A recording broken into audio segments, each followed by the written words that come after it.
नारदले दुनियाँ उपर गरी दया बिन्ती गरायो जसै ब्रह्माजी पनि खुब प्रसन्न हुनु भई मर्जी भयो यो तसै।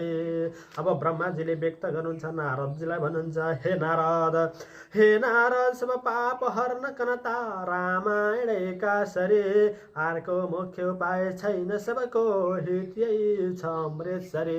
यस्ता पापी नष्टहरू पार तर्नको लागि यो कलियुगमा यो रामायण भन्दा अति उत्तम अरू कुनै ग्रन्थ छैन। जसले रामायण मजाले वाचन गर्दछ, जसले रामको भक्ति गर्दछ, रामको पूजा आराधना गर्दछ ओ मात्रै पार तर्न सक्दछ भनेर ब्रह्माजीले नारदजीलाई यहाँ व्याख्या गर्नुहुन्छ। तत्पश्चात शम्भुदेखि सुनेर तत्त्व सब यो गान पार्वती गर्दछिन्। रामको नाम अपार जानी बहुतै आनन्दमा पर्दछिन्।